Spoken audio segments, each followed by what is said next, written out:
Hi, good evening to all of you. Welcome you again in my new video. Today I am going to tell you the new use of engrossed in. I hope you will listen it very carefully. Okay? Watch here. Sentence structure of sentences. So, subject, then engrossed in plus जीरेंड. जीरेंड को बोलते हैं V1 plus ING. जीरेंड का use उस स्थिति में करते हैं जब हम कोई काम करने में व्यस्त हों और या मगन हों. तो व्यस्त होने के लिए भी हम मगन बोल सकते हैं. ठीक है. तो किसी कार्य में बिजी होना या मगन होना, किसी काम में खो जाना, मगन हो जाना, बिजी यानी व्यस्त हो जाना. तो इस सिचुएशन को पूरा करने के लिए जैसे मगन है तो प्रेजेंट के लिए आएगा और मगन था तो पास्ट के लिए यूज करेंगे इसे. ठीक है. एग्जांपल देखें. मेरा दोस्त टीवी देखने में मगन है. अब मगन है तो इसके लिए कोई हम वर्ड फाइंड आउट कर नहीं सकते, लेकिन according to the vocabulary of English grammar we can find out the word here engrossed in. with the help of engrossed in we can translate it very easily. मेरा दोस्त, my friend. तो यहाँ पर जो सेंटेंस है वो present में है. किसमें है? प्रेजेंट में. then we will use here is. Okay. व्यस्त है, मगन है, तो क्या लिखना है? engrossed in watching TV. तो my friend is engrossed in watching TV. जैसे नेक्स्ट एग्जांपल, उसके कुछ रिलेटिव्स लाइव क्रिकेट देखने में मगन हैं. तो यहां पर समझने वाली बात है कि उसके कुछ relative, this is complete subject here. तो हिज या हर सम रिलेटिव्स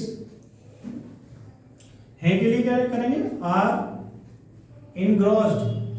क्या यूज करना है मगन के लिए?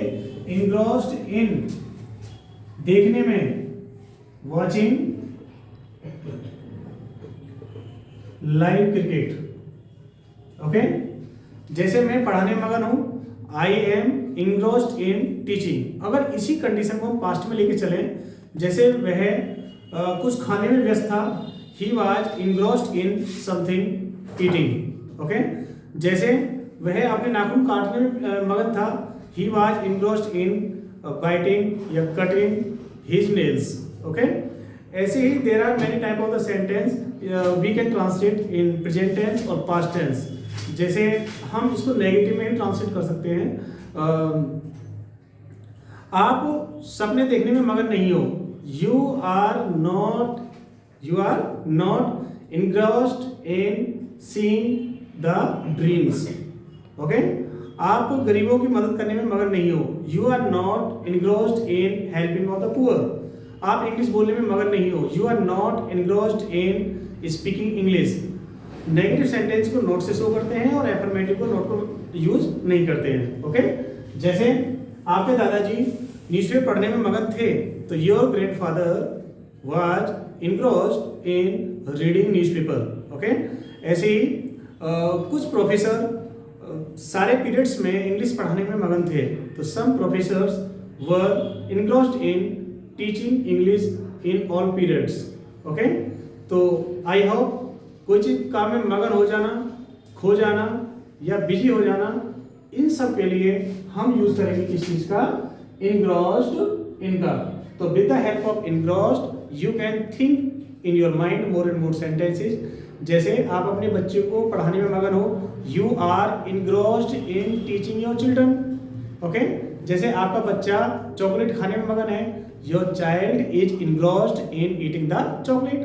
तो ऐसे ही बहुत सारे सेंटेंसेस होते हैं जिनकी मदद से हम engrossed in की मदद से हम उसे ट्रांसलेट कर सकते हैं। जैसे ये गली के बच्चे कंचे खेलने में मगन हैं, तो these are the boys of streets are engrossed in playing the marbles। marbles means कंचे, ओके। तो ऐसे ही और सेंटेंस हम सोचते हैं कि मैं आजकल YouTube पर वीडियो देखने में मगन हूँ, तो I am engrossed in watching some videos on YouTube these days। these days means in दिनों, ओके। तो आशा करता हूँ कि आपको ये engrossed in समझ में आ गया होगा कि किसी चीज़ में खो जाना, मगन होना, okay. With the help of this structure you can translate now more and more sentences in daily life. अगर हम जैसा सोचेंगे वैसे ही बनेंगे। सोचने के लिए हमें संयम की जरूरत होती है। We have need of patience to learning anything, so that's why practice every day. I have taught many words in English language by my more and more videos, and see my channel English Speaking by KK Sharma and like and subscribe. Thank you for watching this video.